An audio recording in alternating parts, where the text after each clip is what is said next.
Opa galera, beleza aí? Esse é o canal Breaking Nerd e hoje vamos falar sobre Tenet novamente. Esse foi um dos filmes mais complexos de ficção científica dos últimos tempos, e muitas dúvidas ainda pairam no ar. Nós assistimos o filme de trás para frente e de frente para trás para trazer as respostas. Mas antes, dá um like nesse vídeo e se inscreve no canal, beleza? Antes de mais nada, é bom deixar avisado que o vídeo contém spoilers do filme. Sem mais delongas e bora lá!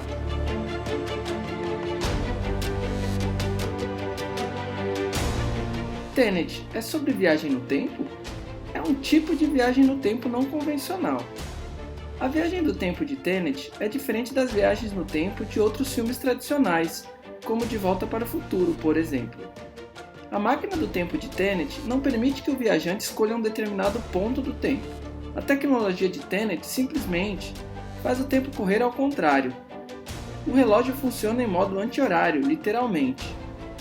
Essa forma de viagem no tempo não permite que a pessoa volte no tempo, por exemplo, 100 ou 200 anos. Primeiro porque seria humanamente impossível. O viajante teria que viver por todo esse tempo no modo contrário. Segundo porque o viajante só poderia viajar para pontos em que a máquina do tempo já existe. O conceito é de inversão temporal. Mas em resumo, é um tipo de viagem no tempo diferente das que já vimos antes. O que significa Tenet?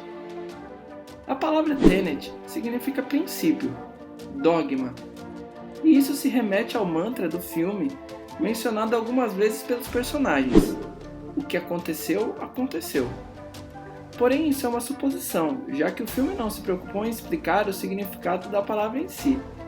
O que sabemos é que Tenet é uma organização que contrata o protagonista para evitar o fim do mundo, planejado pelos misteriosos cientistas do futuro.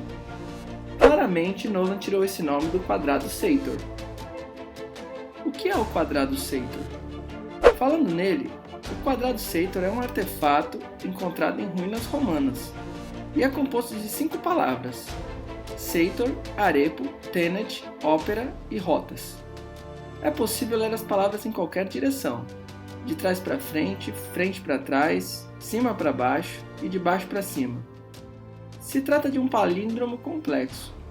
Nolan se baseou claramente nesse objeto para nomear alguns personagens e locais da história. Sator é o vilão do filme, Arepo é o falsificador que vendeu o quadro para Cat, Tenet não precisa nem falar, né? Ópera é o local da primeira missão do protagonista, Rotas é a empresa de segurança no aeroporto de Oslo. Por que o filme Tenet é um palíndromo? Sim, o filme Tenet é um grande palíndromo. Se pensarmos que o protagonista parte de um ponto de partida e no final a história termina no mesmo ponto. Vamos entender como isso funciona de uma forma resumida. O protagonista inicia sua saga na ópera, onde foi salvo pelo soldado com adereço vermelho no uniforme.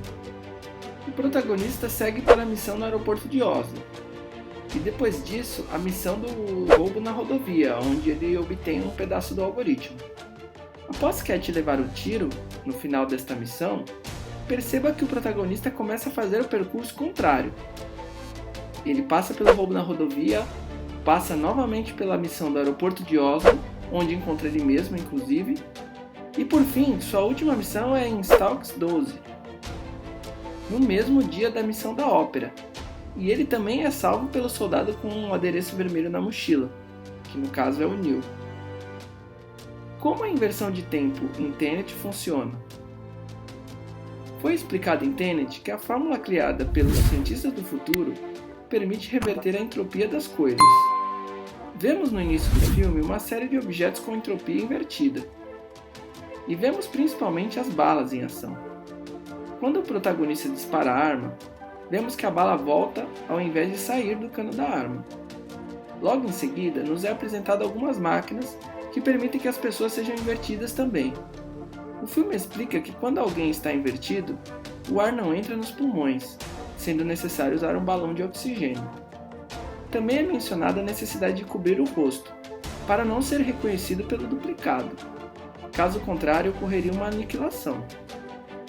Por fim, descobrimos que foi criado um objeto, chamado algoritmo, que permitiria a alteração da entropia do mundo como um todo, o que causaria o fim do mundo. o que era o algoritmo e como foi recuperado. Conforme mencionado na questão anterior, cientistas do futuro criaram a fórmula que permite inverter a entropia de objetos. A partir disso, foi criado um objeto chamado algoritmo, e esse objeto permitiria a inversão do fluxo do tempo como um todo, o que geraria o fim do mundo. Uma cientista se arrependeu da criação, dividiu o algoritmo em 9 pedaços e escondeu no passado. Com a ajuda de pessoas do futuro, Sator conseguiu reunir os 9 pedaços do algoritmo no presente para seguir com o plano de acabar com a humanidade. Qual era o plano de Sator e os planos dos humanos do futuro? E por que Sator foi escolhido? Sator foi convocado pelos antagonistas do futuro porque estava no local certo e na hora certa. Morava numa das chamadas cidades fechadas, que segundo Sir Michael eram cidades escondidas na União Soviética utilizadas para programa nuclear. Sator recebeu uma caixa com instruções e ouro. A partir daí montou seu império. Seu plano inicialmente parecia ser apenas reaver os pedaços do algoritmo em troca de dinheiro e riqueza.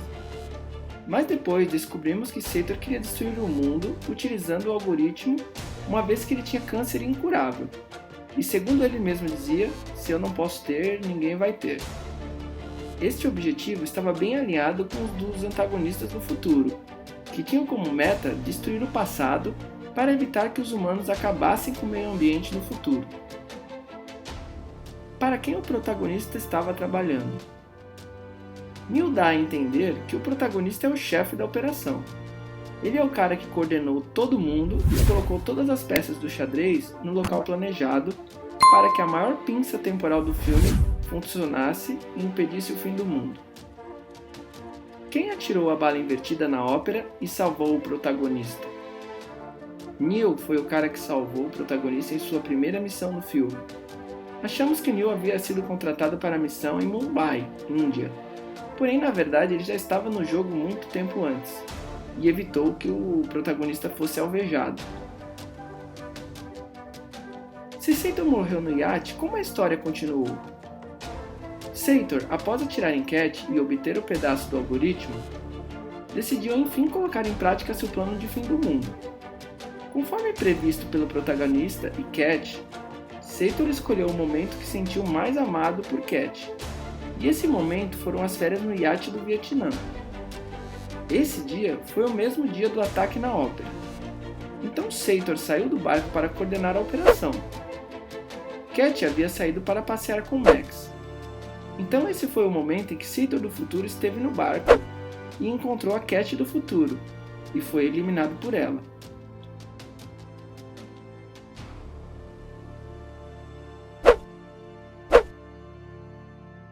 Logo em seguida, chegariam Cat e o Sator do presente e a história continuaria. O que aconteceu com Cat após eliminar Sator? Após eliminar Sator, Cat provavelmente se escondeu e aguardou o momento em que ela mesma volta no tempo para poder reassumir a sua vida. O que a cápsula prateada faz? Sator morreria se tomasse a cápsula? Na missão na ópera, quando o protagonista é capturado, ele toma uma cápsula prateada de cianeto. Mas logo em seguida vemos que a cápsula era falsa, pois tratava-se de um teste para ingressar na organização Tenet. Sator planejava tomar uma pílula prateada também, para dar cabo da própria vida. Acredito que se tratava de uma pílula de cianeto real, pois imagino que o fornecedor de Sator não era a CIA, certo? Mas o filme não explica se tratava-se de uma pílula falsa ou não, então aqui a gente estaria apenas levantando hipóteses. Como o protagonista e Neil se encontraram? No final do filme, Neil confirma para o protagonista que foi recrutado por ele. Eles se conheciam há anos. O término da missão foi o fim da amizade para Neil, mas o começo para o protagonista. Inclusive, quando Neil avisa o protagonista que seria convocado por ele cria um paradoxo, uma vez que ele foi convocado por ele porque ele disse que seria. O que é uma pinça temporal? Ives entra na trama e explica o que foi o movimento de pinça temporal executado por Sator na missão do roubo do algoritmo. Consiste em metade da equipe ir na linha do tempo normal e a outra metade no tempo contrário. O benefício é a troca de informações entre as equipes, tornando uma estratégia quase invencível. Foi utilizada 3 vezes no filme, por Sator para reaver o algoritmo, na batalha final em Stalks 12, e pelo próprio protagonista para impedir Sator. Como a batalha final funcionou? A batalha final foi uma pinça temporal, onde o time vermelho, liderado pelo protagonista e Ives, foram pelo sentido normal, enquanto o time azul, liderado por Neil, foi de trás para frente. Os times trocaram informações e se ajudaram para prosseguir na missão. Como Neil morreu na batalha final? Neil começou a missão invertido, porém no meio do caminho mudou de ideia e se encaminhou para a parte superior do terreno. Ali arremessou a corda que puxou o protagonista e Ives do buraco. Porém, o soldado que abriu a porta para o protagonista e o salvou de levar uma bala foi o próprio Neil. Então ele se despede do protagonista para poder se inverter novamente e se dirigir à câmara subterrânea para abrir a porta e morrer pelo protagonista. Galera, espero que esse vídeo tenha sanado muitas dúvidas. Por favor, dê um like, se inscrevam no canal e cliquem no sininho. Além de ajudar muito, vocês vão receber o aviso de novos vídeos como esse. Um abraço e até mais!